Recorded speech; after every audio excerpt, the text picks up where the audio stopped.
Yeah. Oh, fuck. That's a good start. Well, what's up? Automatically.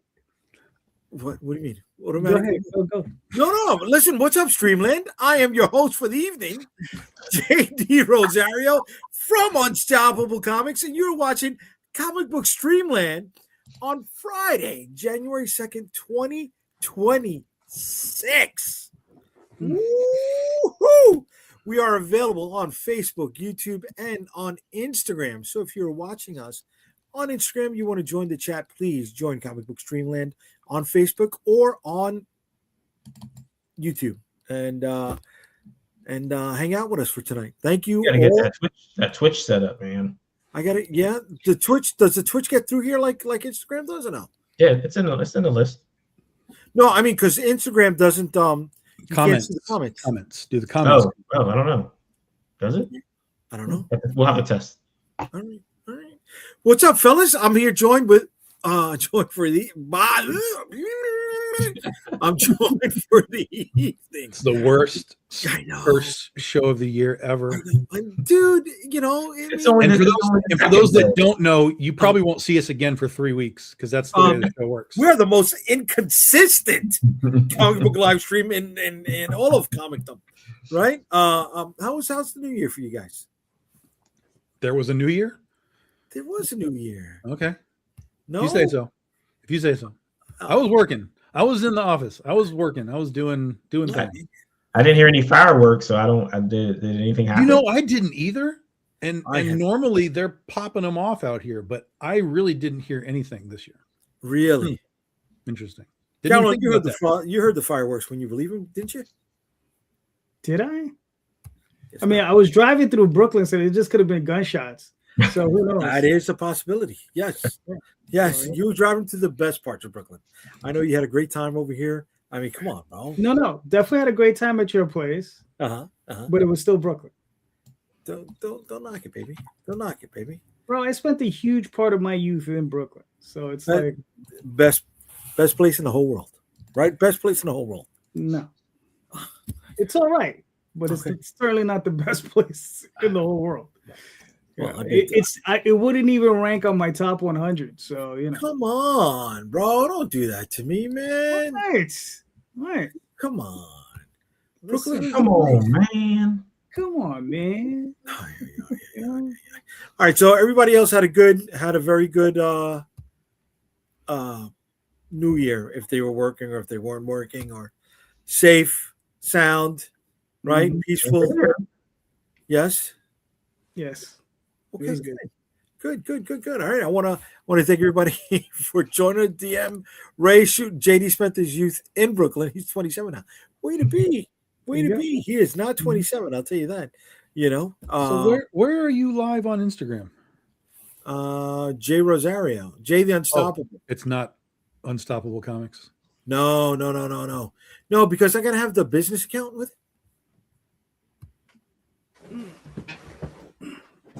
How the hell? No one no one's there because no one can find you. See, he's only I'm literally trying to Comics, find not you right now, and I can't find you. Yeah, he's Unstoppable Comics, not Unstoppable Streaming. So Unstoppable Comics I found, but I can't find where you are. JayThe Unstoppable. Jay the Unstoppable. Yeah. I got it. There we go. Oh, I am following you there. I still don't see you live. Dude, it's telling me I'm live. It's telling me you're not. Someone I'm gone. I don't see anything here that tells me that you're live. I think we need to the do best laid plans, guys. The best laid plans. the Price is Right losing horn. Maybe that's why you get no comments from Instagram because you're not live. No. But the Instagram comments they don't feed in regardless. Oh wait, is I it got- this? Is this video? Nope, that's not it either. Nope. All right, hold on a second. I'm doing it again. I'm doing it all over again, baby. All right. Larry said you're live. You see, we're live. I'm looking at your account. It doesn't say anything about live. All right, hold on a second. One more time. Is there a different place I have to go for live feeds? No, it says we're live, bro. Not according to me. All right. Well, listen, we're here. We're hanging out. I want to thank everybody who's joined. Now David's telling me I'm not live. God damn. Yeah, now you're not live. You're not. Confirmed. Stop using it. Throw it out. Yeah. All right. Instagram is done. There's no Instagram. There's no more Instagram with this, guys. I'm so sorry. I mean, it's supposed to be a simple thing. It really is. All these upgrades from StreamYard, you'd think they would have had the Instagram. Yeah, they have. This is true. They have been kind of. Oh, and did you see they have now, whoever bought StreamYard, I can't think of what they were, they have now merged with their sort of parent company now. Right. So there could be wonkiness happening. That's possible. Okay. That is possible. Well, Glenda says you're live. Yeah, but she's watching on YouTube. She's on YouTube. Yeah. YouTube, we're good. It's just Instagram that we're looking at. All right, so listen, we're all here. It's Friday night. We're talking about indie comic crossovers. I want to thank everybody who's joining us. All right, we're going to reset the whole thing, even though we're a few minutes in. That's how we get down, baby. That's how we get down. But thank you, everybody who's joining us. All right, so indie comic crossovers, right? I can remember the Image Valiant deal. I can remember the War of the Independents. Yeah. Is there anything else you guys can think of off the top of your head? That does not include the whole amalgam, all right? Or anybody crossing over with Batman or anything like that. The Batman. There was something with, I know there was Cerebus, Flaming Carrot. I think it was Neil the Horse. Okay. Yeah, they did a weirdo crossover, but I just think it might have just been the covers, like a 3D thing they did, and then Cerebus and Spawn crossed over. Cerebus and Spawn crossover. Yeah, that's right. True. They did, yeah. That's right. Yeah. Cerebus and Spawn did crossover, and that story won a freaking award for best story of that year. Really? I just read that because I'm reading the old Spawn stuff, right? And so that book got published in that book, and so I was reading it, but it also comes with stuff from what's the dude's name? Dave Sim. He wrote about it, about how he was going back and forth with Todd about, you get to print it, I get to print it, we get to do this and that and so on and so on. And he was talking about it, how he got lumped in with Alan Moore and Neil Gaiman and Frank Miller because he went looking for these writers. And out of all of those stories and out of all of those guys that did that book, Dave Sims was the one that got the award for the story. So probably because Dave was the only one that took it seriously. I think that Moore? No. Who did Gaiman, sorry. Did Angela. I think that Gaiman did a decent job with the Angela world building. And what I didn't realize is he actually came back for another issue. He came back for issue he worked, I don't know. Or I thought it was 22 or something to do some more of it. Yeah. There you go, Warrior Nun and Evangeline, right? Yep. It was Savage Dragon and Ninja Turtles. Savage Dragon. Okay. What was it? They did something else. Usagi Yojimbo and the Turtles. Yeah. Usagi Yojimbo, Ninja Turtles. I remember. There was the Hellboy Savage Dragon. Okay. You want to know something interesting? Back in the day, this is going back to Valiant days. I was at San Diego Comic-Con. Who the hell was I talking to? Somebody I was talking to at Valiant. I was just fanboy, just doing my thing.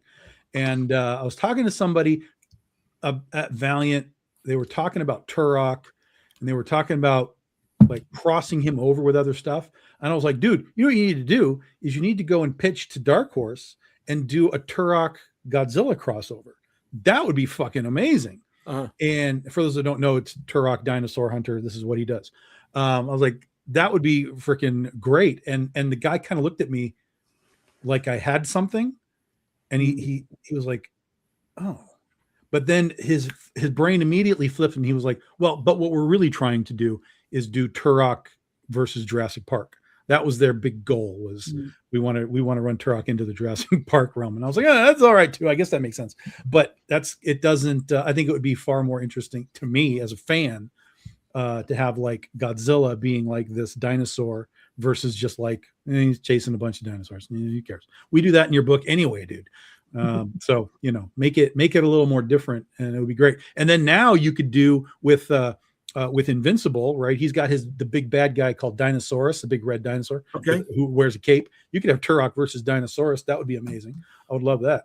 Oh, look at you! You're just giving away. You're giving away free. I'm giving it away, Robert.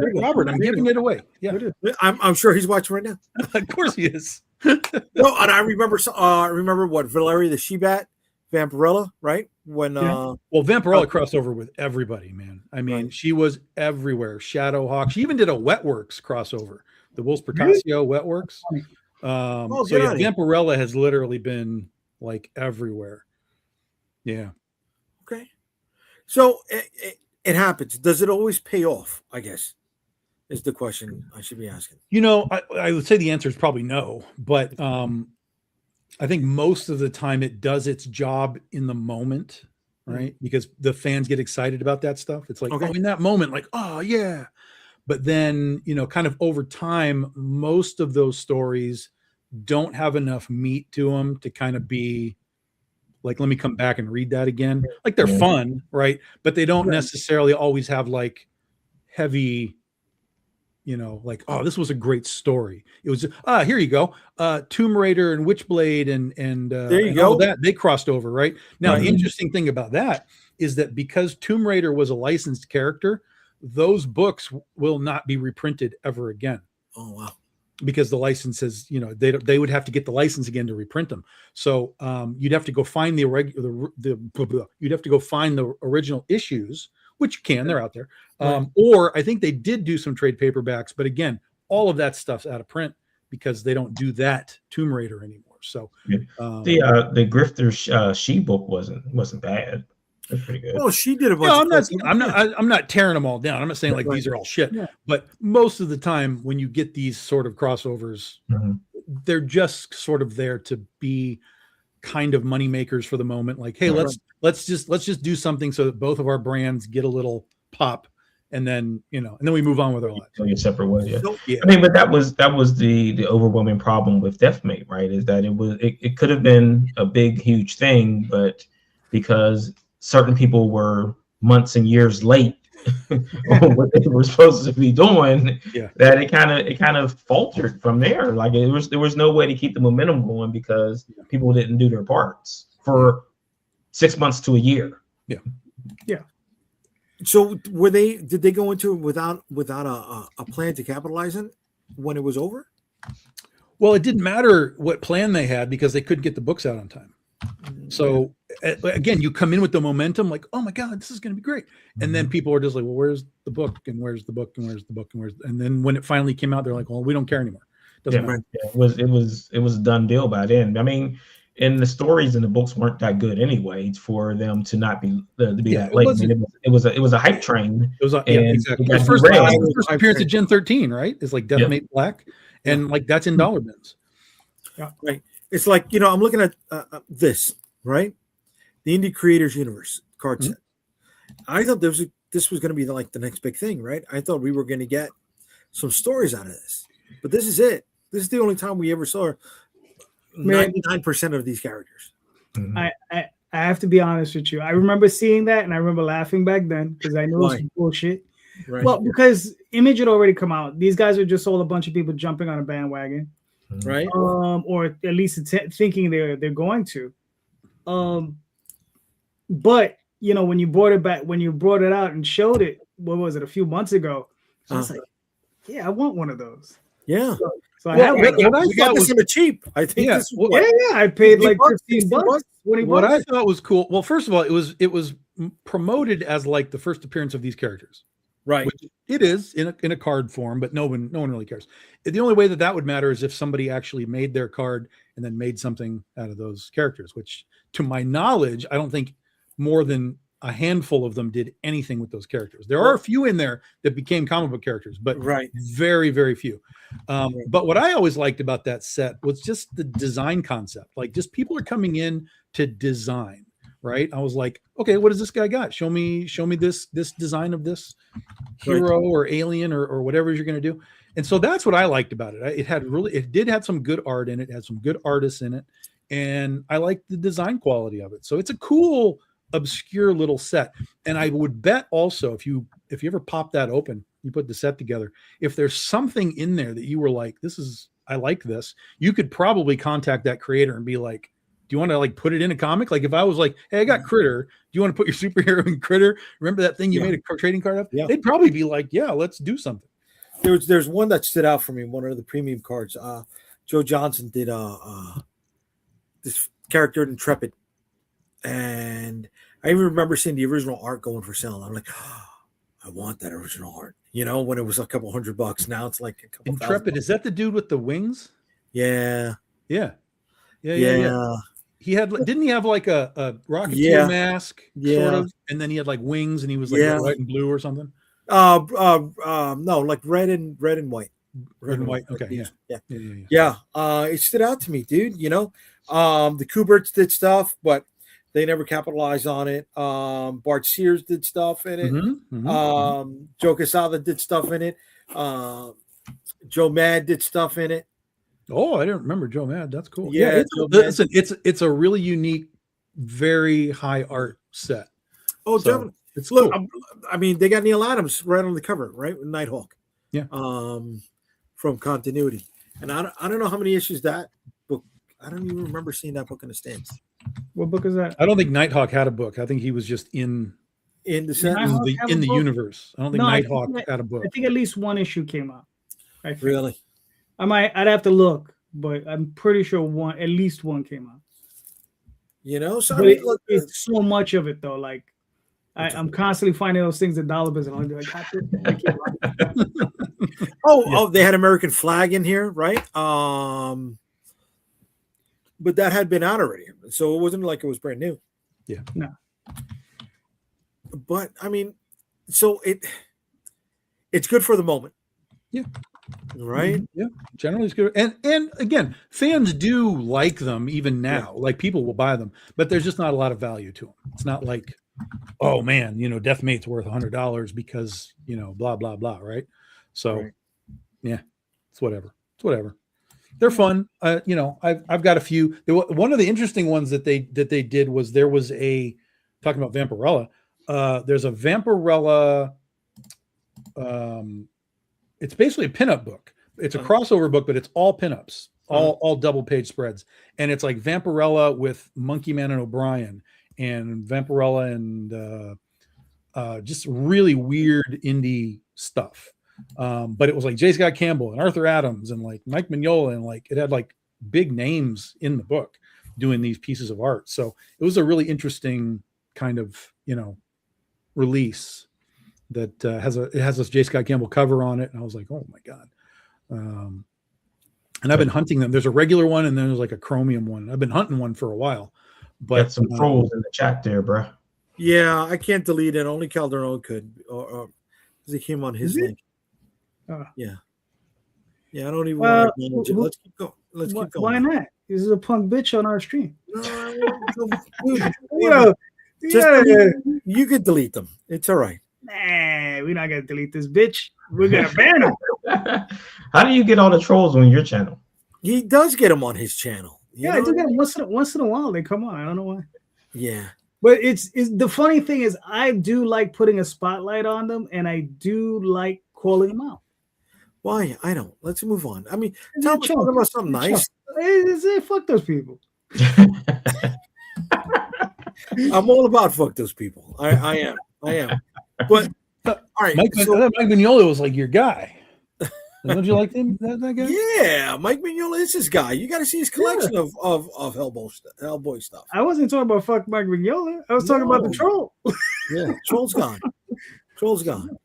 Mike Mignola's the man, bro. Yeah, man. He's done good stuff. Yeah, I mean, dude, the library. I mean, you've seen it, Jay. I mean, the amount of work that dude has done in the last 20, 30 years is crazy. It's crazy. I'm with it. I'm definitely with it, bro. All right, but this all up to something that we're doing together, right? We got one person missing in the troop. Hopefully we can get him on soon. But has he ever been on your show? I don't know. The invitation's been on. Been on Calderon's show, I think, right? Yeah. Who's been on my who? Rob. Moltari. I know you guys do a show, but your Sunday show. Yeah, he's been on my Sunday show. He's been on when we do the Tuesday show. Yeah. We'll get him on to talk about it, dude. You know, but the problem is he doesn't really like Jay. So you know, who does? Who does? Dude? I like Jay. I like him. You amuse me. You amuse me. Listen, dude. Remember Joe Pesci when he was in that movie and he says, "Am I a clown? Am I a clown?" I'd have been the guy saying, "Yes, you are." Wait, what movie did he say I'm a clown? Goodfellas. Goodfellas? Yeah. Which one? Quicksilver? Goodfellas. Oh, Goodfellas. Oh, yeah. Do I look funny to you? Am I making you laugh? Yes, I get that. I'm with it. I hear you. Okay. But look, we've gone all the way up from 28 all the way back down to 8 people watching tonight. So some people like me, some people don't. That's because I banned the troll. That's why. All right. Okay. I'm glad that you banned the troll. I couldn't. I wanted to, but so we're gonna be doing something, right? We're gonna be doing interconnecting trading card, not set, but what do we call this? Montage. It's a montage, a 9-card set. Well, it's a 9-card set of each character, each individual of whatever characters get put on the front. But then on the back will have like a 9-piece puzzle, like the old like Star Wars cards. You got stickers, and then on the back it had a puzzle piece. Yeah. So the back will have 9. There'll be 9 of these cards, and all 9 will fit like a big image with 5 of our characters on the back, so that like when you put it in your page, you can line it up so that it forms the puzzle on the back. Okay. And and when you put it all together, it says "Drink your Ovaltine." Drink your Ovaltine. That's right. Be sure to drink. That will put around the edges. Be sure to drink your Ovaltine. Put a little Tang foil stamp on the other side, right? I'm with that, dude. Listen, I remember buying the little cans, and there was always a little prize in there. So we're going to be doing this, and it's going to be included in one with everyone's Kickstarter campaign coming out throughout the course of the year. It'll be the first stretch goal for everybody's campaign. There you go. It'll be very easy to unlock and get your stretch goal. Yeah. And it's starting with Tom's campaign, which launches on the 20. Oh, there you go. There's a little shiny example. Yeah. Okay. Well, it's in the bag, so. Okay. Yes, but it'll be a 9-piece puzzle, guys. 9-piece puzzle. Yeah. So we'll launch in Oz on the 24th of this month. It'll run 3 weeks.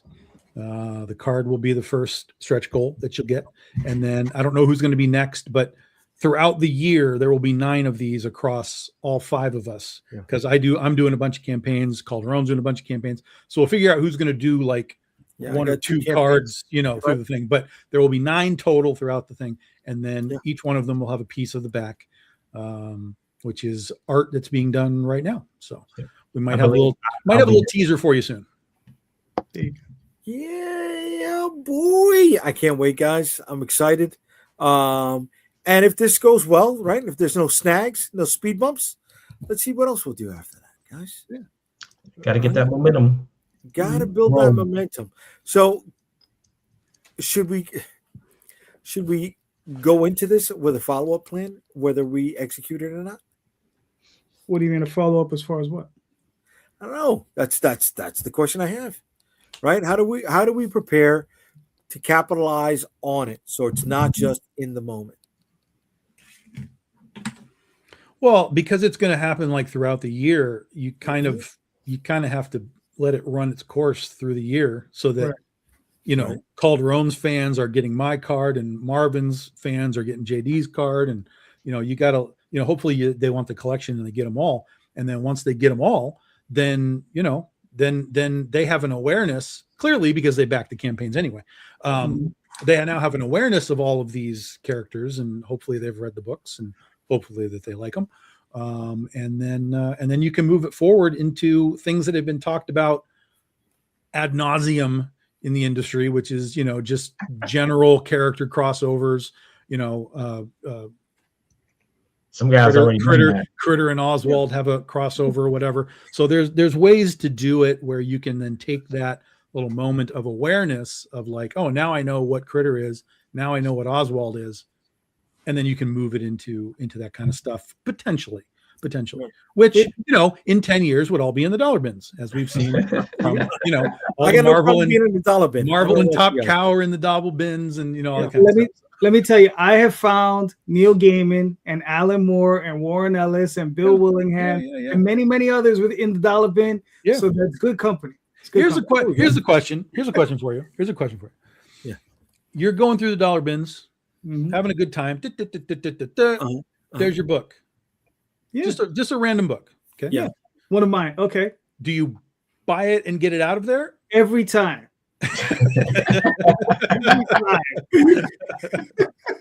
I got or here's the rest of your book, man. Do you leave it in there for someone to come across and be like, oh, what's Oswald Saves the Universe? And they can get it for $1 and become aware of you.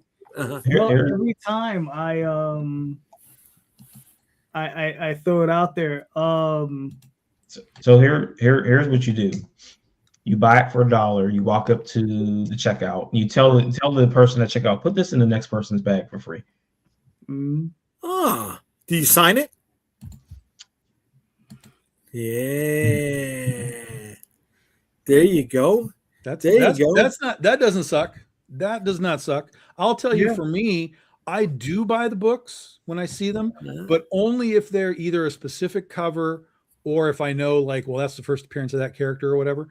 Like then I'll grab them. Otherwise, I do leave that stuff in there because I want somebody to stumble across it and be like, okay. There was a guy at a con in Lansing that I did last year, and I was just going through his stuff. He had stuff up on the wall, and he had an old Eric Basilidua cover that he did for Penny for Your Soul for me. And it was signed by Eric, and I was looking at it like, oh, that's kind of cool. And so I looked at him. I was like, you want another signature on that book? He was like, who? I was like, me. He was like, who are you? I was like, I write that book. I was like, oh, no shit. I was like, yeah. I was like, so I signed the book for him, and he put it back up there and, lowered the price because I had signed it. So it knocked at least 10% off. That's right. Yeah. It was $50, but now it's probably like 35, I used to make that joke all the time when I would sign a book, right? I'd be like, oh, Larry, my name on the book with your values. That's what I always ask fans at the thing. I don't ask them, do you want me to sign it? Like they'll often ask me, can you sign this for me? Yes. Yeah. But if they don't ask, I won't ask them if they want me to sign it. I always say, so would you like me to deface this for you? And they laugh and they're like, yeah, go ahead, sign it. So I asked them, do you want me to dirty that up for you? Oh, nice. Nice. All right. Calderon, what did you send me over here? What is this? This is one of your. This is something Larry sent me. I mean, he's doing his team up with Tomorrow Girl and Penguin and Niobe. So okay. Want to give Larry a shout out. Larry, what's up? Okay, what's up, Larry? All right, cool. It looks like a lot of fun. I'm probably gonna pick that up. All right. That's what Ben's company, right? AP. Antarctic Press. AP. All right. Very, very cool, man. That's a good dude. Yeah, so there's a lot of campaigns going out there that do crossovers, right? It's not just us. He said it was 56 pages. Yeah, it's out there. It's just it's a little more rare, just because generally speaking, people will always talk about it, but you got to have somebody really ready to put your foot forward and sort of take control of it to make it happen. Otherwise, it just doesn't happen. If both sides kind of are waiting, like, well, what do we do? Right. It's like, nah, this is what we're gonna do. I'm gonna show you how we do it, and that's how we do it. Okay. There was that one publisher. Was it Tidal Wave? Was their book 10th Muse that did a bunch of indie crossovers too? Oh, that was the one that had what's her name, Sable, on the cover, right? Yeah. And was it that Marv Wolfman was writing those? I think so. Oh, really? Yeah, I think he was writing those. 10th Muse, I think, was his. Yeah, 10th Muse that chick bounced around a lot. She did a lot of stuff. 10th Muse. Okay. And here we go. Ben was also doing a crossover with Ninja High School and Service with Dave Sim. Okay. All right. I thought Dave Sim wasn't making any more books. Well, he's not, but he'll participate in certain things. Yeah, and he just did, like we talked about the Spawn crossover. He just did a reprinting of that, I don't know, a year or two ago, where he printed the whole thing in black and white Yeah, I missed it. I was so pissed off. Oh, really? Yeah, I missed that one. Yeah, that was part of his deal. Was okay. You can print this, Todd, but I get to print it too in my way. And he always hated the color, so he was like, "Yeah, we're gonna do this black and white." Yeah. Different cover. Yeah, he did some sort of a new cover, I think. He might have done the regular one black and white as well, which doesn't make any sense because it's color. Like, it doesn't make any sense. Mm-hmm. But he might have printed that black and white too. But I'm 90% sure he did a new cover too. Yeah, he doesn't draw a lot because his hand is so messed up. Like, he can draw, like he said, like a page would take him like a week to do when he was doing like a page or two a day. You know what I mean? Or it might take him like 2 weeks to do a cover. Right. You know, because he could only work for, I think, like an hour at a time. So, yeah. Damn, that's too much time on the board, man. You know? I mean, dude, he did 300 issues. And then if you ever see the book that he did, The Mysterious Death of Alex Raymond, I think that's it. Dude, his technique, like, because what he was doing was like, you know, if you see the old cartoonists like Alex Raymond and Hal Foster and all those guys, and if you were to actually look at their artwork and see the techniques they were using, incredible, beautiful work. The inking was immaculate, right? But everybody had their own different techniques, and what he was doing was he was replicating their techniques in that book, and he was experimenting and showing, like, they would do things like rolling the nibs on the brushes and stuff. Incredible stuff. I mean, you see it, you like as an artist, like, you just have a whole new level of respect for Dave Sim for the fact that he's able to, like, you know, replicate that stuff, or he was able to replicate that stuff. Well, yeah, and let's clarify here for a second, really quick too. There are plenty of books that have reached the 300 mark. Mm-hmm. Dave Sim made 300 issues. Right. Todd McFarlane did not make 300 Spawn issues. Do you know what I mean? Right. So he was. But Eric Larson did. Eric Larson, I don't think he got to 300 yet, did he? I know he's close. He's almost there. He's like 280 or something. He's almost there. Oh, he's almost there. Okay. Yeah. Fred Perry has. Fred Perry, there's another one. Yes. Yeah, Fred Perry has it. That's Gold Digger. 300 Gold Digger issues. So yeah, there's very few people that did that kind of. You were talking about that the other night. Longevity. Mm-hmm. What's funny is I mean, Stan Sakai, like Usagi Yojimbo's not, you know, like numerically numbered, right? Because he breaks it up. But it wouldn't surprise me if he had 300 issues at this point. He's probably close. He's probably close. Yeah. So what about Sergio Agronis with Gru? It was all over the place also, right? I think he made it to 180, 190. I mean, he made it long. I mean, it was long. Yeah, it's another situation where it's like, you know, if you accumulate all the Gru, right, he might be close. Yeah. If you accumulate all the Usagi, you know. But the point is that what do we got? 5 guys on this list. It's a very small list of people that did all of them, you know, for their runs, whether they were miniseries or whatever. But it's crazy. Yeah, it's crazy.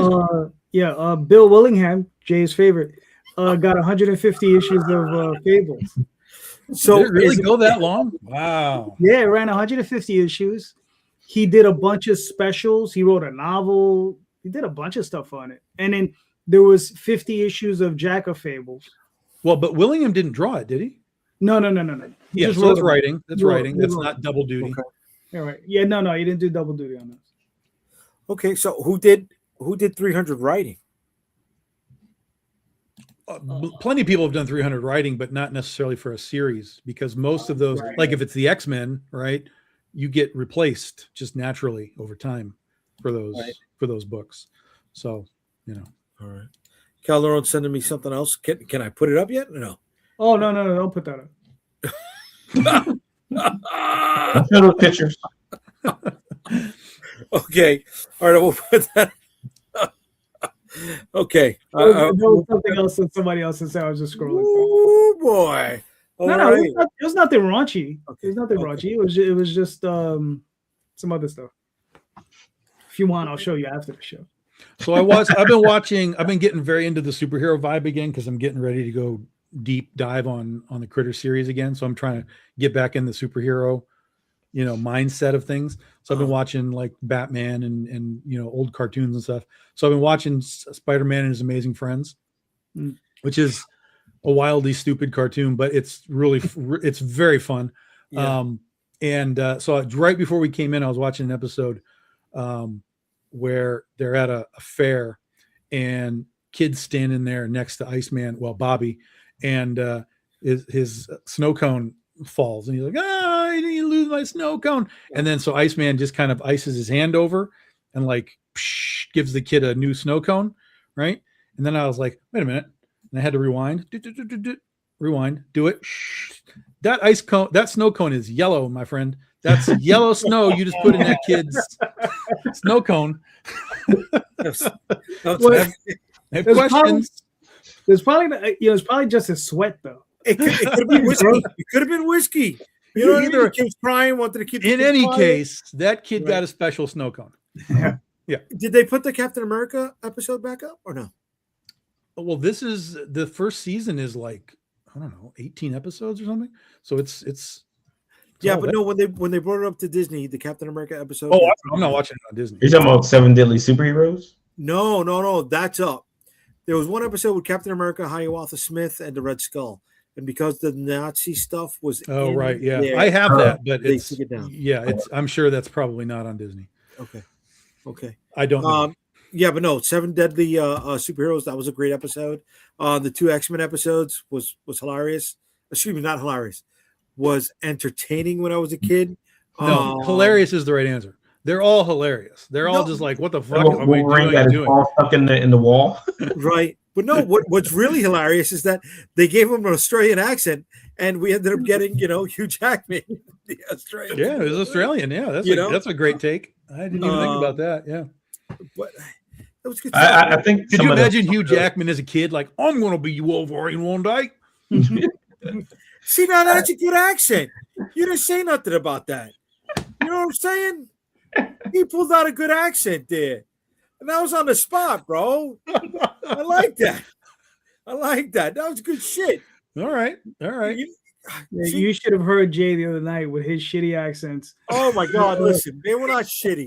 They're not shitty. I spanned the entire European continent, and I was ready to go to Japan before you guys cut me off. But so you were going to be even more racist, is what you're saying. No, I wasn't being racist. Come on, man. Oh my God. I was trying to do an accent. Did you say when they were doing the Airbender, right? And did you hear what you just said? Oh, you was trying, failing terribly, failing miserably, but you were definitely trying. Here we go, Mr. Tom. What's up, brother? How we doing? How's everything going, brother? Oh, that's Marvin. All right, I'm used to Marvin not being here and being on the chat, and then Marvin chimes in. Way to go! Thanks, bud. Thanks. But listen, before we move on, I just want to show somebody who's not doing a crossover, and he's got less than 50 minutes left on his campaign. That's true, right? He hasn't gone 300 issues yet. He's got too big of an ego to do a crossover with us. Oh, wow! I don't need you. I don't need you all. That's not true. That's not true. What the hell's going on right now? My computer's freezing. I'm trying to load Instagram again. I think so, dude. That's the problem. So it wasn't Instagram at all. It was my system. All right. Shit, I can't do anything. You can just share. You can share from what I put up there. Yeah, no. I got no access to my control panel right now, bro. I got the loading circle. You might have to back out and come back in. Yeah, get out. Get out. Get back out, bro. What do I look like backing out of my own show? Come on, bro. You've done it before. It wouldn't be the first time. Dude, I can't even. He's crapping out. He's gonna go out. He's gonna go out whether he wants it or not. Exactly. So the answer Paige's question, that's done already, bro. I just haven't shown it yet. It's done. It's done. Oh, okay. So I'm still waiting on Dave Ryan, he was in here last week, or maybe he was on Call Her Own show. He's doing that War of the Independence book. But there was a time he was hiring people to do it, and it wasn't happening. So he's just kind of taking it over himself. And he's been doing issue 5 now for a while, which is primarily the focus is the girl characters in issue 5. So Critter was a late addition to War of the Independence, but he was like, no, we'll find a way to like, get her into the thing. And I was like, oh, okay, awesome, cool. Yeah. So when was the last issue that it came out? Was that like issue 4 came out years and years and years ago. It was like in the 10s, right? Or was it before that? Prior to COVID, for sure. It would have been in the teens, I'm sure. Would have been probably in the teens, yeah. So he's been working on 5 for a while. Yeah. Again, it was always a start and stop, and then he was just like, nah, I'm just gonna do it myself. Right. All right, here we go. Yay! That's not just tonight. That's how my day is going. My day has been on the fritz a whole day. All right. So Calderon, you got just over 40 minutes left. 160 backers. You cracked the $5,000 mark. Yep. This is for issues 1 through 3 of Magi's Grace, and give us a quickie.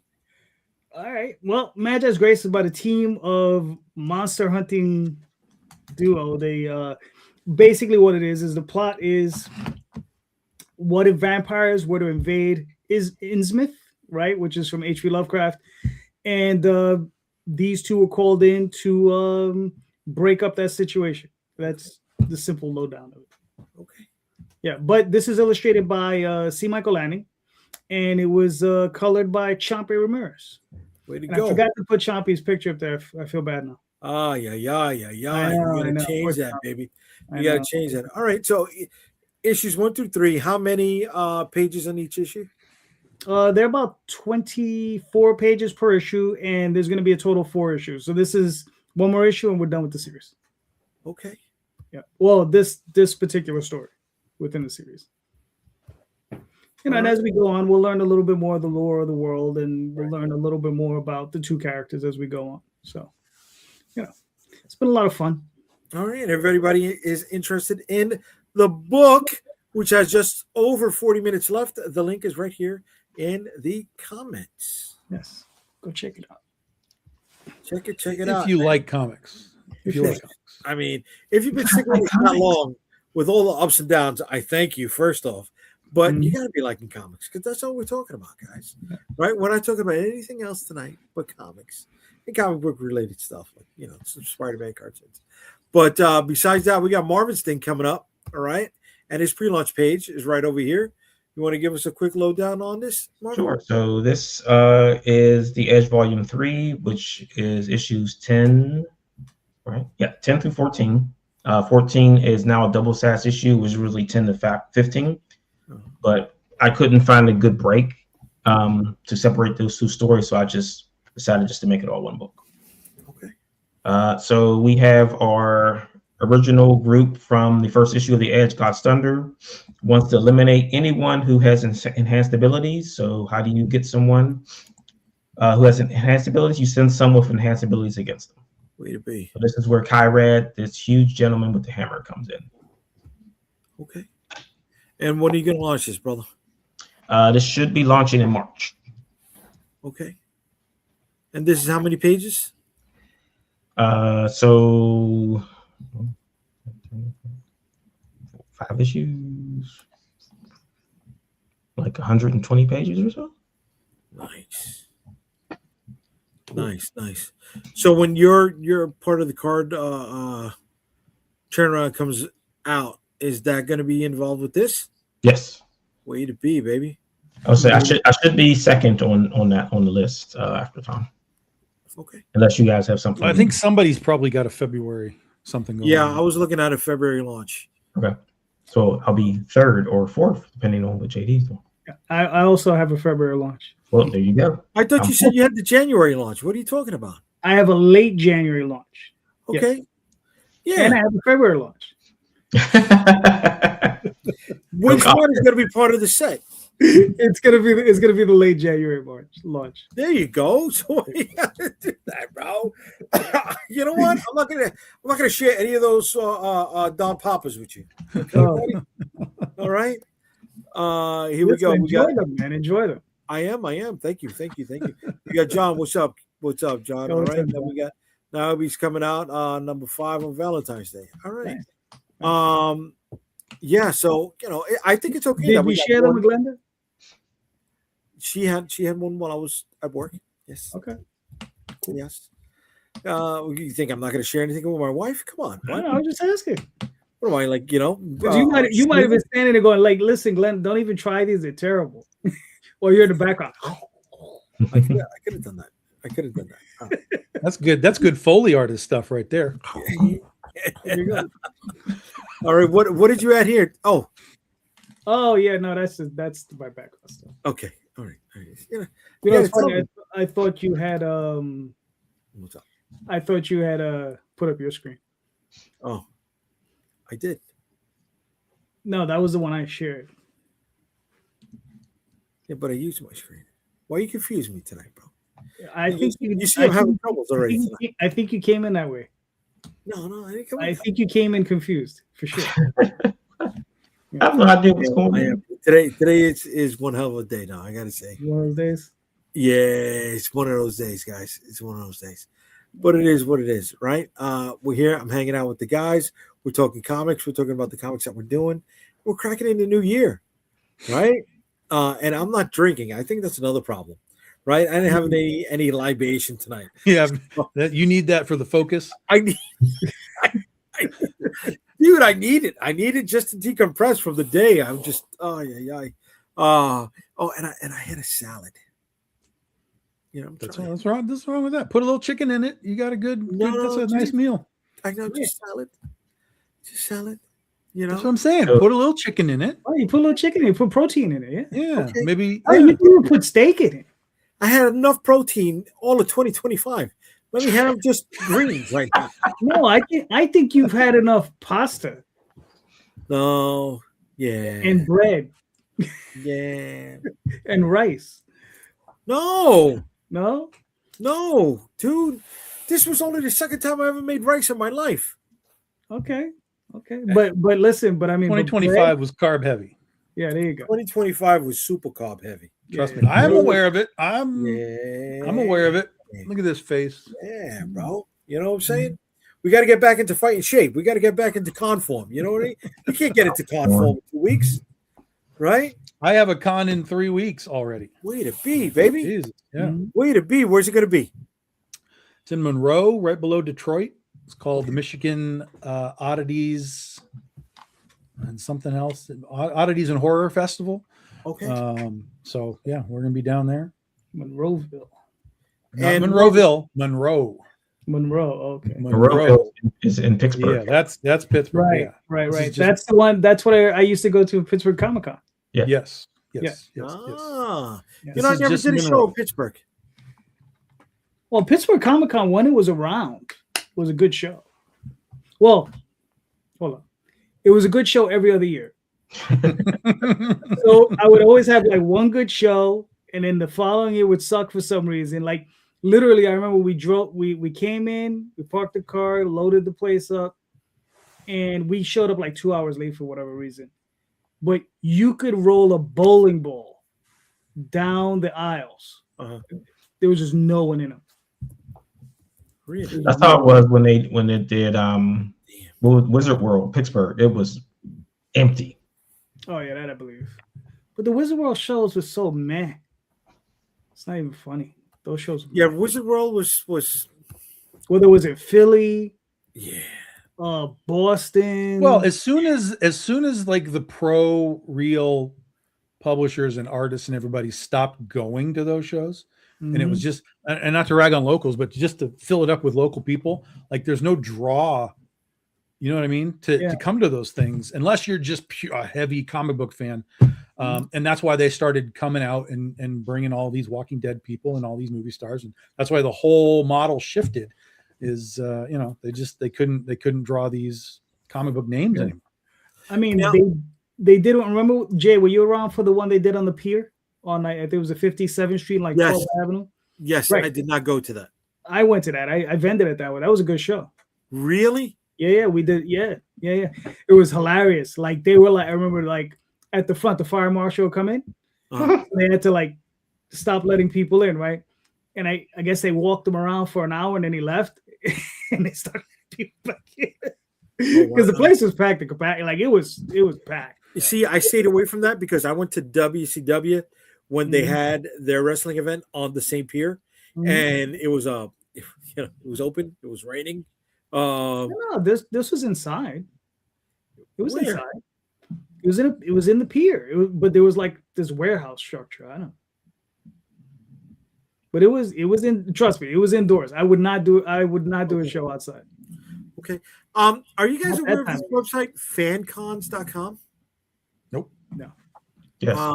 So I came across it, and it's they got a bunch of different conventions for the year. And I guess maybe it's a good way to plan your conventions. There's tons of these lists online. Very few of them. Oh, and you got to really cross-pollinate them because none of them are complete in any sense of the word. Okay. These ones you have to enter in them yourself. You do. Okay. So like, there's the Amazing Art Expo in Nashville coming this weekend. Starting today. SAC Anime. So I guess that's Sacramento, right? Georgia, there's something going on. I don't know where Wolverhampton is. That's UK. Well, that's UK. Okay.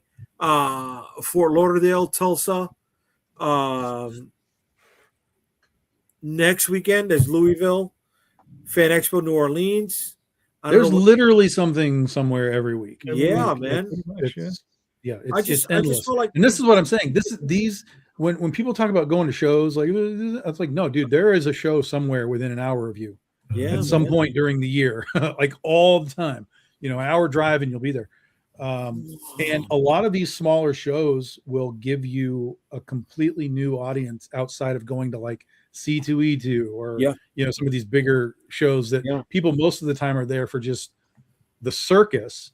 Whereas if you go into these smaller shows, it's a tighter crowd. People are paying attention a little bit more. They might not be there for comics necessarily, but you'll be part of this sort of more intimate experience, and you have more opportunity to talk to people. And it's just that's why I'm going to this Michigan Oddities Con, because it's just a little horror show, and I'll just bring my primarily horror genre stuff and try and focus. Tech heavy. I like that. I did really good at Book Fest last year. Okay. Yeah, I'm looking at this Days of the Dead on the 16th, MLK weekend. There's a bunch of Days of the Dead. That's a traveling show. That's like a fan expo thing where there's a bunch of. Oh, really? Yeah. Okay. Yeah. So you heard that their Walmart bought the Monroeville Mall, so all the Living Dead stuff is getting kicked out of the mall. Walmart bought it? Yeah. Oh wow, dude. Wait a second, the Monroeville Mall? Yeah. Yeah, when they shot it. Yeah. So are they just gonna make it a giant Walmart? They haven't said what they're going to do with it yet, but they're just going to get gutted. When? Probably this year. Oh man. Was there anything in there? Was there anything left of the mall? Like very, very little things in there. So Time and Space Toys kind of took over like the bottom level, and then they would do like a small show upstairs every once in a while.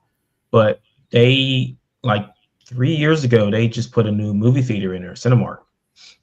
And that was probably what was keeping that mall open, because it's dead. Like when we would do Steel City, we go over there, it'd be empty, like pretty much empty in that mall. How would you not turn that into a movie monument, run tours, let people take like an amusement park, essentially, use whatever you need to use as your tour. And then the rest of it, you can actually open shops, that are all related to that kind of thing. You could have turned that into a literal amusement park movie / destination. Yeah. Yep. Yeah. I mean, I don't see how you can't. It's not a an artifact for the city. Right. Yeah. But Yeah. Historical thing. They don't care. Like you've got the Living Dead Museum in there, and it has all of the memorabilia from like the Living Dead movies and everything like that. Yeah. But I think one of the worst things about it is that, to me, I think that both or anybody who worked on that movie that's still alive should be invited to the con every year for free. Like, you just get a table and they show up if they want to.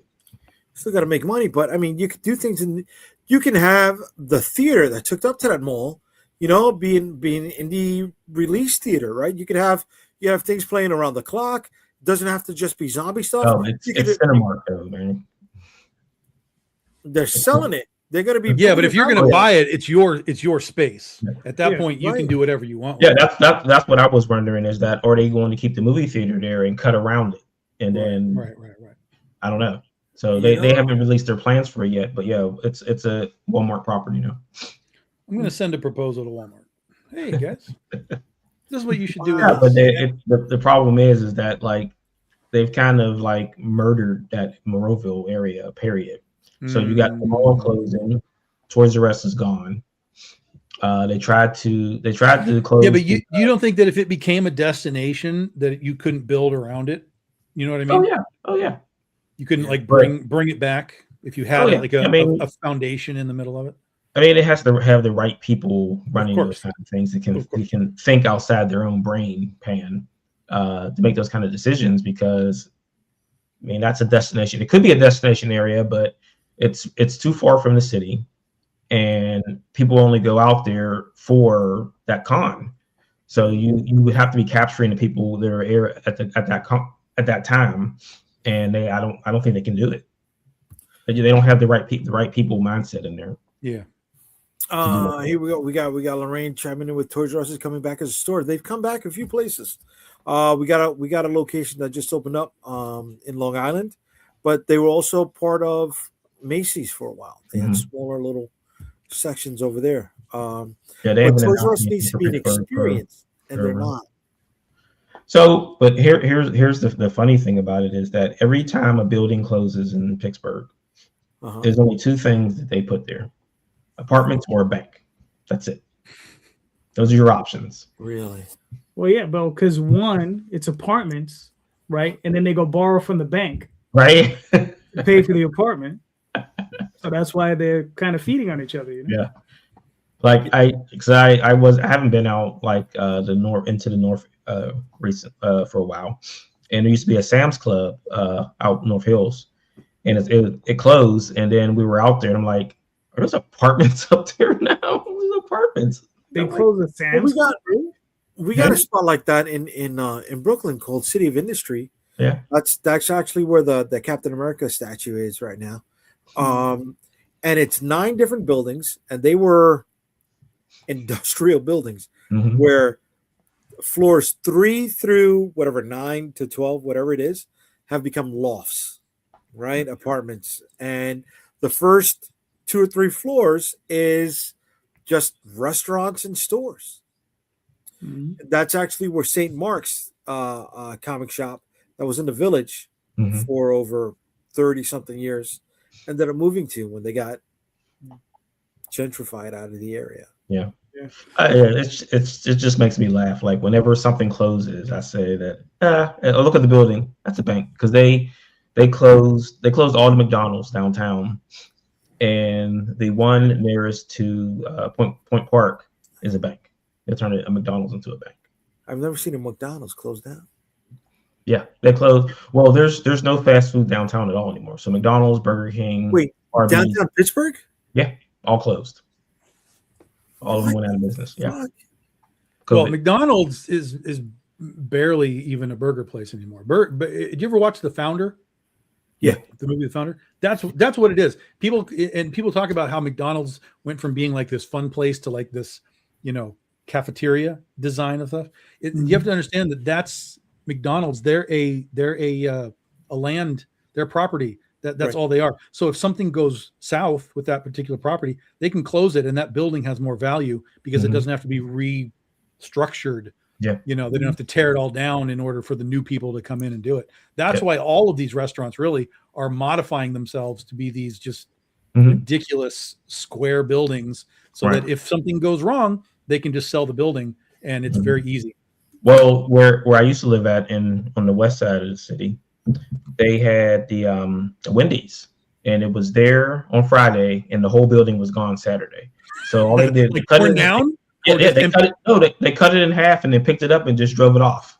What the fuck? Yeah. Yep. And I wish I would have saw it because I would have liked to have video of that. They said that they just sliced it in half, pulled up the foundation, and that was it. Gone. We had that happen in the city. Do you remember that, Calderon?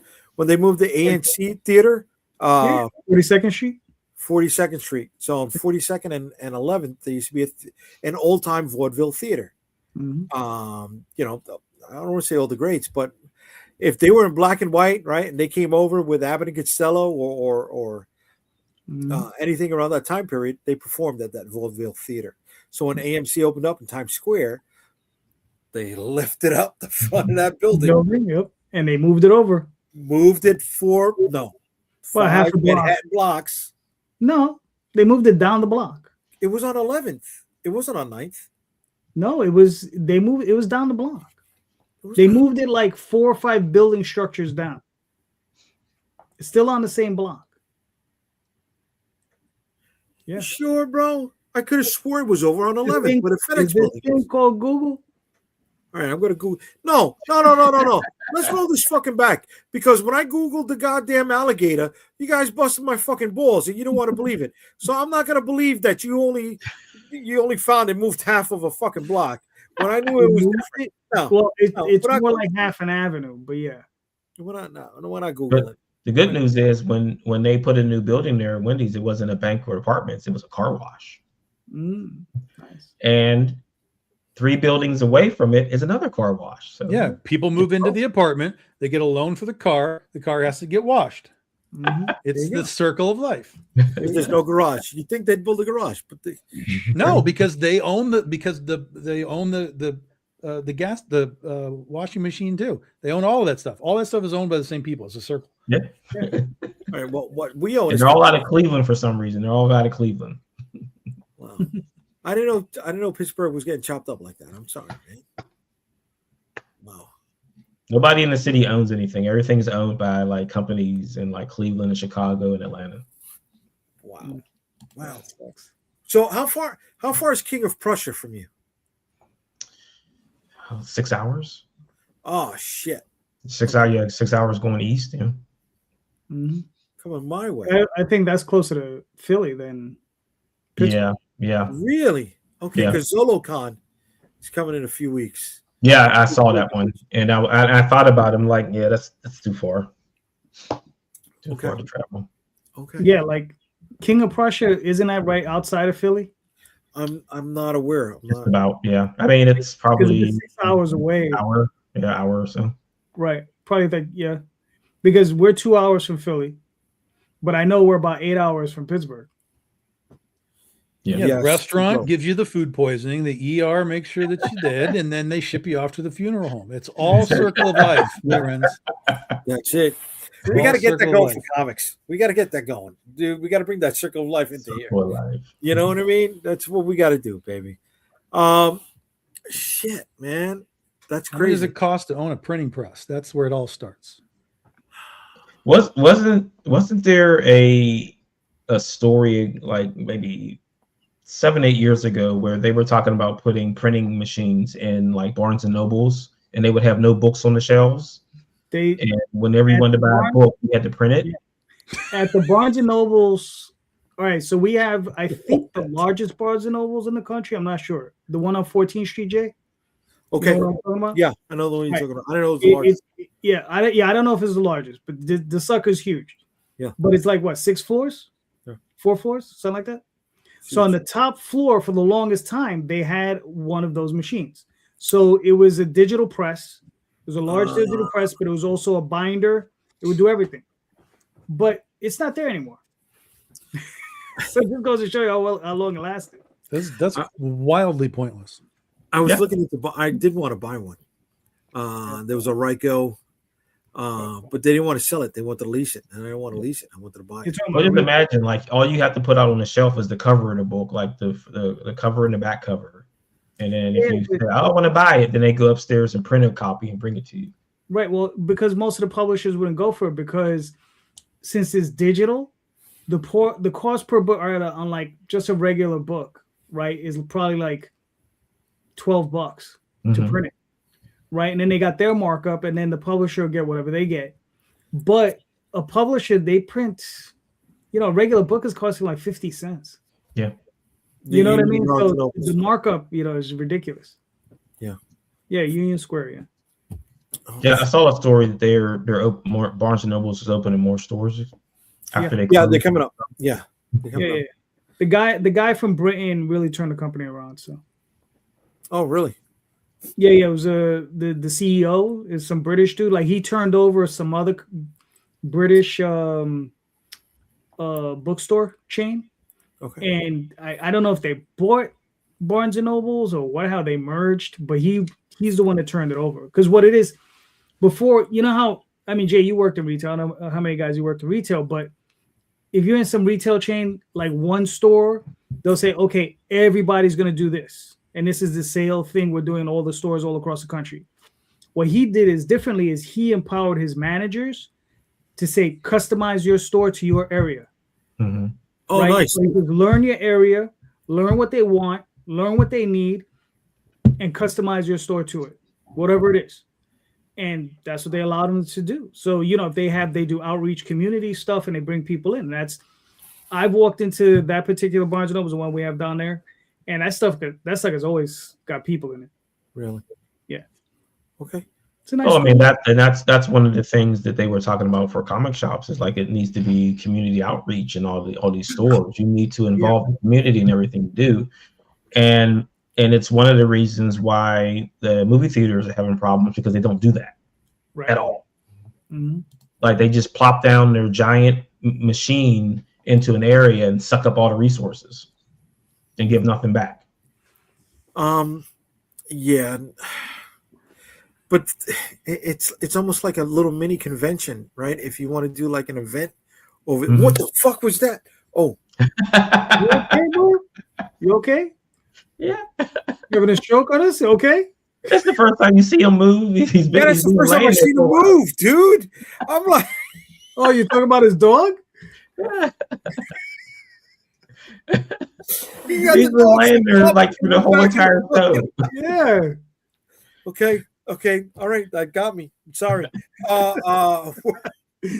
Shit, I think I pissed on myself. Okay. A new show high. Jay pissed at himself. We got to mark this down. What's interesting though is, how we talk about comic book stores. There used to be, 10,000 of them. Now there's like 2,000 of them. Yeah.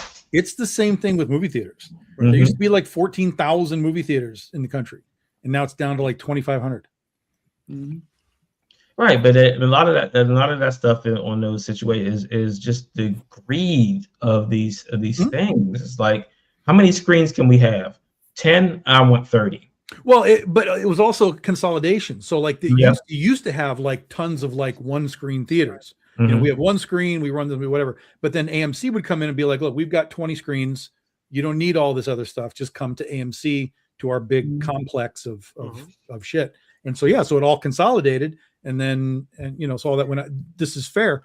But it's also, something you have to kind of look at as like, I can't remember the last time I went to an AMC theater. I don't want to go to an AMC theater because I don't want that consolidation. I don't want a room full of people. I go to smaller theaters on purpose to get nobody there. Right, but that's the thing, is that those smaller theaters do the outreach too. They do community stuff. Like there's a small theater here. They have cereal days. Like you go there and eat cereal while you watch movies. Yeah. And it's just crazy to me that these big theaters complain about, we want more, but you're doing nothing to bring people to the theaters. Like you're just like, show the movie, and you just show up if you feel like it. We don't care. Yeah, but you got the bigger studios that they're playing the variant cover game to the extent where they're putting out. as many different releases of a movie that they can and taking up as many screens in one theater, right? You got your IMAX version, you got your 3D version, you got your 3D Pro Sound version, you got your regular version, right? You got your 4D version. You got your 4D version, right? That's 5 different theaters, right, in one facility. Why the hell do I want to go to your theater if you're only playing a movie that I don't want to see at all on any one of the screens? Yeah, I mean, one of the few things I like about the bigger theaters, because they do this on, like, we have 2 giant ones on 42nd Street in the city. I have the one over here in Astoria where I think they have like 16 screens. I'm not even sure, but they got a lot of screens. But what they do is they'll show smaller indie movies during the week. Okay. And they'll, you know what I mean? Like, yeah, I forgot the name of the company. Like, they'll do, like, they have like a Miyazaki film. Like, every month they have a different one up on the screen. So if you want to see it in the theater. Fan something? Yeah, it's fan something. Yeah. Yeah, I know the one. And they put out other like weird release cartoons from other. So from other what they do is they rent the screen. Yeah. For X amount of days or showings or whatever the case is, and they make a big event and they charge premium ticket prices. For that event. Yeah, that's like the Fathom events stuff. There you go. That's what I'm talking about. Fathom events. You know, it's the 40th anniversary of Poltergeist, and they'll go, you know, pump it out for a weekend. But that's where you're going to run into a problem. Like, you can't just nickel and dime people to death with these things that no one cares about anymore, really. And then you're competing with the mountain of other things that people have going on. And so you're losing because you can't create community around your product. Right. But is it Fathom Events that's going to be doing the Star Wars original release? Possibly. I'd go to see that. Possibly, but it could just be a general release from Disney doing it. I mean, that would be my guess, is that they're just going to do it themselves. Like, it's an original distribution print that was found. Yeah, I think they're going to do that more than one day. I don't think they're just going to do that one day. Yeah, no, it'll be like sort of like special edition when that came out. It'll be out for a minute. Because special edition, I can't watch it, dude. I can't. That whole Jabba sequence. It's tough. That's tough. It's just like, come on, man. That was not. But I got a hint for you, Jay. What? There's a little thing on your remote with these little arrows. Mm-hmm. And you're done. You got one too? But you don't even have to do this anymore. You just go skip. That's true. You'll just skip the whole scene. That's true. Yeah. I know. Oh, yeah. Or you just go take a leak or refill your soda or whatever, and then by the time you get back, Boba Fett will look at you, and then you're done. I like it. That's right. You know, I'm a fan of Tamora Morrison, but he's just, he's all over Star Wars right now. You know, I mean, well, he's not in that. That's not him in that. No, his voice is all over. Oh, the voice. Yeah, they changed the voice. Yeah, man. You know what I mean? Give me Sebastian Shaw. It's definitely weird. Weird. There have been rumblings of Disney potentially releasing the original as it was thing for the first time in forever. I mean, if they ever want to make a shit ton of money, that's all they got to do is make a 4K original release, and everybody on the planet will buy it. Right. Han Solo commits murder. Shit, it's been over, 30 years. Yeah, right. It was 96, 97 that the special edition. It's self-defense, JD. It's stand your ground. No. Greedo. No, well, he did. He had the gun on him? Did he? He had the gun on him. Yeah, he put a gun at him. So that is true. Yeah. No, but he had the gun already set up under the table. Nope, that was in his holster, and he just put his leg up and pulled it out slow. Yeah. Because I have it on VHS. What are we talking about here, Jay? You don't remember this scene? It's 50 years old, Jay. We've all seen it 100 times. I could literally take you step by step through this thing. Bro, the glass is overflowing. You know what I mean? Stuff got pushed out, baby. That's where you let shit like weapons out. You let that spill out. You don't. You save your Star Wars. Yeah. You don't take that out of the memory warehouse. Yeah. No, I know. You know what? I don't go to the archive. I remember the moments. I like the moments, right? The moments are there. Here we go. Jose should still have it on reel to reel. That's fucked up, dude. But no, her dad used to get that stuff reel to reel. Yeah. Excuse me. Yeah. Back in the day before VHS and all of that around, you could get the reel. Yeah. Now you chime in, William. Now you chime in, William. Waiting for you all night. Waiting for you all fucking night. Now you chime in. You know, come on, bro. No. Wait, what do you mean pre-James Earl Jones voice? James Earl Jones always did. Yeah, there's no pre. No, there's no pre. Did. I mean, there is when you watch them film it and you can hear David Prowse talking, but that was never on the screen. Did you guys ever watch the stuff? I don't know if it's still on YouTube. Somebody compiled like his own documentary, and he found like radio promo clips with Sir Alec Guinness promoting the movie. He found like that bar scene where he cut up the walrus guy and the pig face guy. Like the walrus guy had his head chopped off. They all got fucked up. That sounds like George Lucas was having some intrusive thought problems on that. He was going for it, bro. Movie, bro. He was going for it, bro. And this guy found all of that stuff, but I can't find the fucking video anymore on YouTube, man. And it went up for like an hour and change, bro. Disney probably sacked that, man. Yeah, man. They probably got on a copyright strike hard. Damn, man. I've never seen that again, right? I can't even find the stills. And he did it for, I know he did it for Star Wars. I know he did it for Empire. It's just AI. It's just AI. It's not AI. It's just AI. That's the problem we have now. We don't know if it's AI or not anymore. It's AI. Bro. If you don't know, it's AI. We know. Some of us know Star Wars, Jay. Some of us know Star Wars. And I ain't never seen that shit. I never heard hide nor hair of that shit. No way. No, this was pre-AI. I swear to you, bro. This was pre-AI, bro. 100% Can't be pre-AI because we're in the Matrix right now. What are you talking about? Sure. Everything has been AI since Jesus. Mm-hmm. What? We live in the Matrix. I think we're in the Matrix, man. What? We're in the Matrix.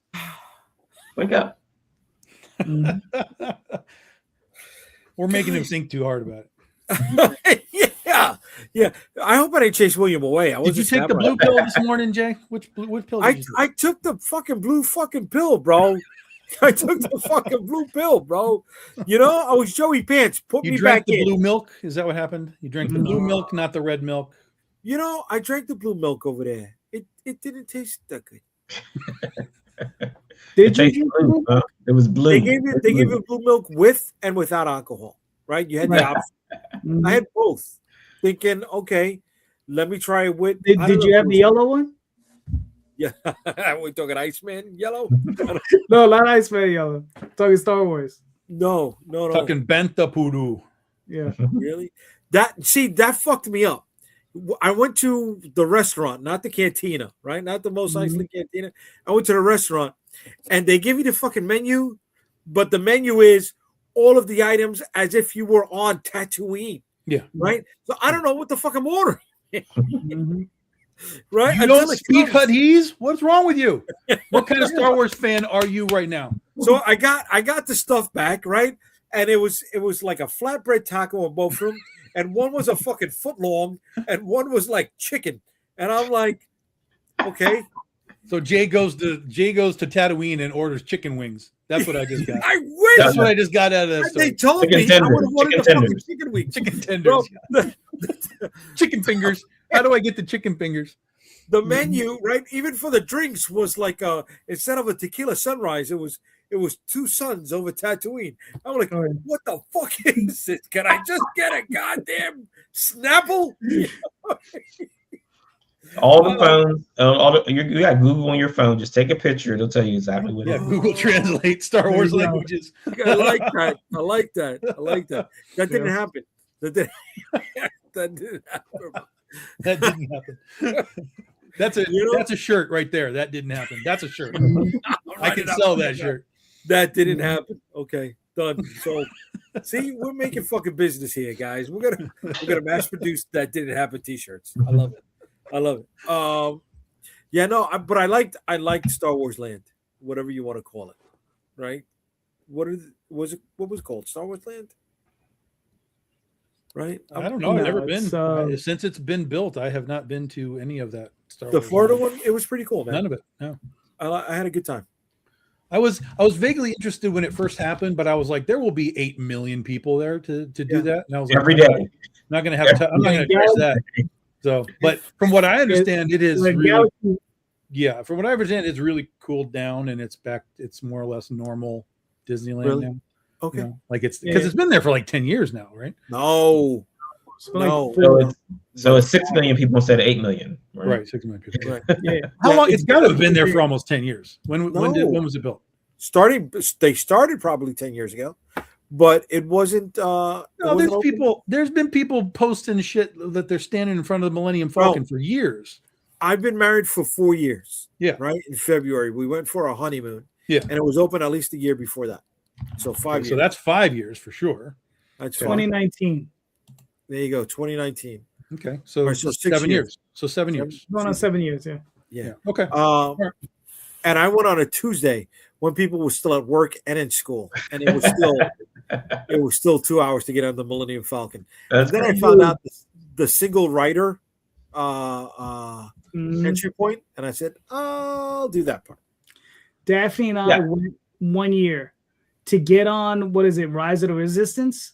We got up at 5 a.m. We were on property and we walked from our property because there was no buses or nothing. We walked about 1.5 miles to get to that damn park because they're all connected if you walk on the property. And we got there and we got on, and I don't think we were able to get on the ride till 11 a.m. Yeah. God damn. And it's crazy because you have to get on your phone. Oh, you had to book it. Yeah. And it's like the lottery thing. You got to book it like as soon as it opens up. You're like, bam. And then that was crazy, man. I mean, the ride is fun. Not that much fun, but the ride was fun. But there's 2 different paths also. Yes. There's I think there's more than 2 though. I'm not sure. I think I got on it twice. Right, there's 2. There's you go either under the AT-AT or you go and you face the AT-AT and you swerve around it. I don't remember, to be honest with you. I got on it. It was look, it was cool. It was cool. Yeah. Just getting off of the train the thing that's hijacked, and you're on the fucking Star Destroyer and all those stormtroopers are there. Yeah. That is an experience. That's cool. You know? Yeah, that was fun. And the immersion where the people just get to talk to you like shit. Oh yeah. Because they're both everybody around. Did you? Because you guys have lived in New York your whole life, right? Yes. I lived in Virginia for. Oh, so East Coast. East Coast. Yeah. So you guys never got to go to Universal Studios for Battlestar Galactica? No. When the tram ride ran through Battlestar Galactica? No. You're talking about Universal Studios on the West Coast? On the West Coast, yeah. Original Universal, yeah. I've been out there. Back in the day. Yeah. That's back in the That's because we went out there, we did the Indiana Jones ride. And Daphne and I went during a period. I mean, this was like in the 90s, I think. And dude, like I remember like the parks were really empty for some reason. I don't know why. We went like off, it was like off season. And we walked through the damn like queue.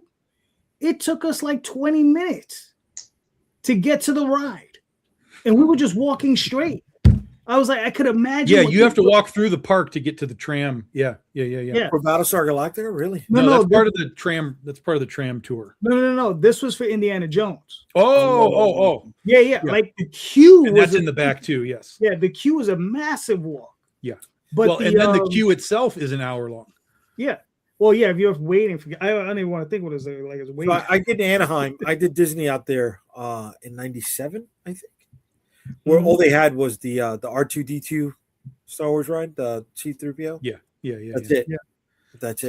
So Battlestar came in, and it was the first part of the tram ride when it was built in, and the tram would come down out of Universal Studios, come around, and they would play. It's kind of like if you've ever been on the tram ride, it's very Jungle Cruise, where they are like there's like they're acting about what's happening and what's going on around you. Yeah. So you go in, you come around, and you make a left. and there's a huge fucking, and I mean huge, Cylon like ship, like in the roadway. Oh, a ship has landed in the road, and you know they go in and the doors open, and you go in and you're in the Cylon ship, and it's and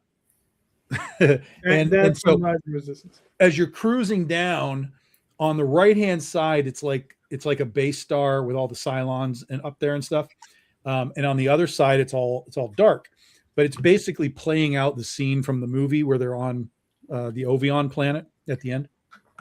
So as you're going there, the Imperious leader's up there, and he's like, "Oh, we got the humans and blah blah blah," and then like the lights come on, and like all the Ovions and like the stuff eating the people are like over here, like yeah, and there's all these aliens, and then a Starbuck guy comes running in with his like gun, and he starts shooting at like all the Cylons, like get out of here, I'll hold them off. And what's funny is when he shoots the Cylon, right? Because they're all like Cylon, like mannequins, like mannequins, yeah. So they look really good. They're just like Cylons, and they're like light is shooting out and shit. But then whenever he would shoot a Cylon, it would just do, instead of falling down, it would just open. It would just go like that and just fall open.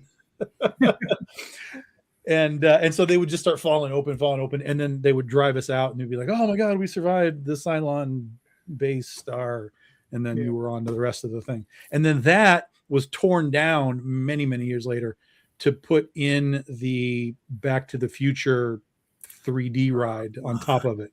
So it's long gone. I did the Back to the Future in Orlando. I did the Back to the Future, the E.T., the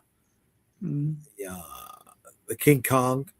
Yep. I'm like, oh, okay. Yeah, I was at the original King Kong before it burned down. So I was glad I got to see that. That was really cool. Like that was when it was still the robot mannequin thing that was like gigantic, and it burned down, and so now they've rebuilt it, but now instead of actually the mannequin, it's just high def screens, and so you just see a big screen of, you know, what's going on. So it's not the same at all. That sucks. Yeah, although the backlot tram ride through that is actually pretty cool.